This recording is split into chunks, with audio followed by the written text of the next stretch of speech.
Good evening, my sheep. I see you've returned. That's good. Before I start our story, I would like to take a minute to assure everyone that my videos will be out in a regular basis. Due to some other job requirements, I have been a little away. But I promise, you'll get your stories very soon. So I'd ask be a little patient with me. For a good story always takes time. And I hope to always see you back for one more. Well, that's all for now. Let's begin tonight's story.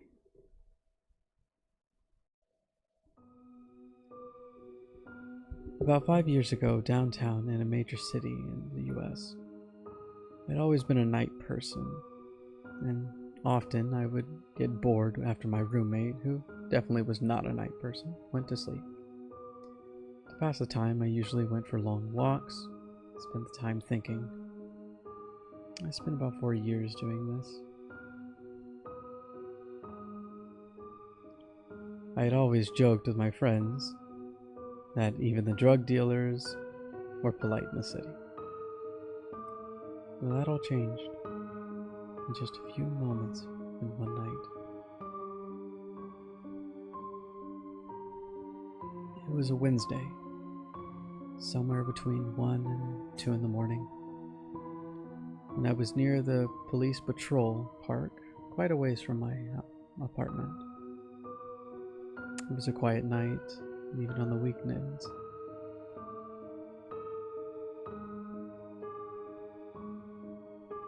With little traffic and almost no one on foot.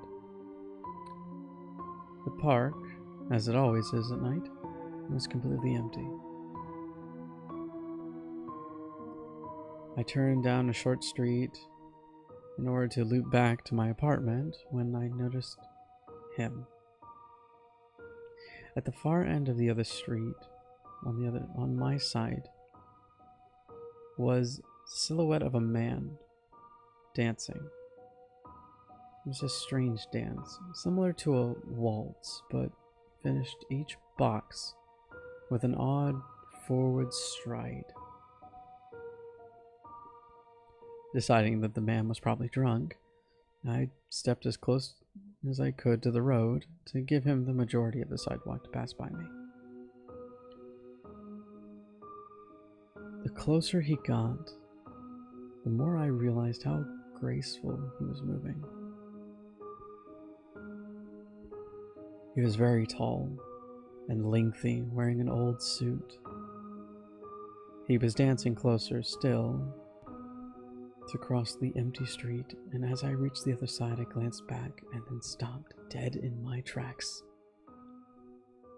He had stopped dancing and was standing with one foot in the street, perfectly parallel to me. He was facing me, but still looking towards the sky, smile still wide on his lips. I was completely and utterly nerved by this. I started walking again, but kept my eyes on the man. He didn't move. And once I had about half a block between us, I turned away from him for just a moment to watch the sidewalk in front of me. The street and the sidewalk ahead of me was completely empty. Still unnerved, I looked back and where he was, and he was gone. For a brief moment, I felt relief until I noticed him. He had crossed the street and was now slightly crouched down. I couldn't tell for sure due to the distance and the shadows, but I was certain he was facing me. I had looked away from him for no more than 10 seconds, and it was clear he moved very fast.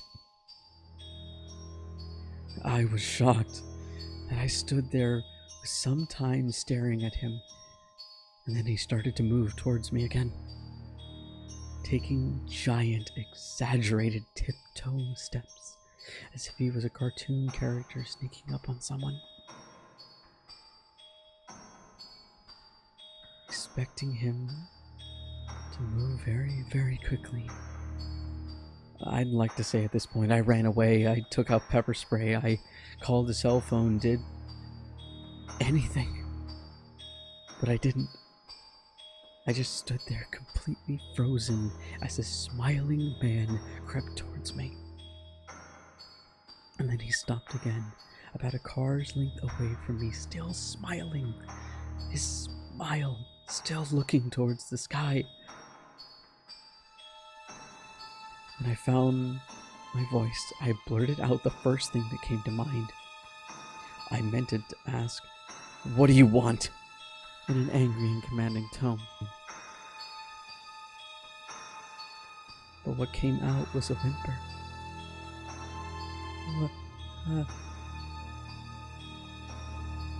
Regardless of whether or not a human can smell fear, they can certainly hear it. Because I heard it in my own voice. And that only made me more afraid. But I didn't react. And he didn't react. He just stood there, smiling. After what felt like forever, he turned around very slowly and started dancing away, just like that. Not wanting to turn my back to him, I watched him until he was far enough away to almost be out of sight.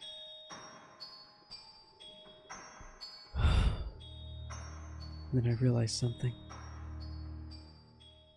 He wasn't moving away anymore, nor was he dancing.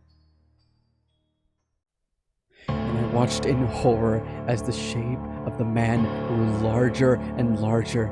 He was coming back my way, and this time, he was running. I ran until I was to the side of the street, back on the busy road. I looked behind me, expecting to see him again, but he was nowhere to be found. The rest of the way home, I was glancing over my shoulder, almost expecting to see his stupid smile, but never. He was never there.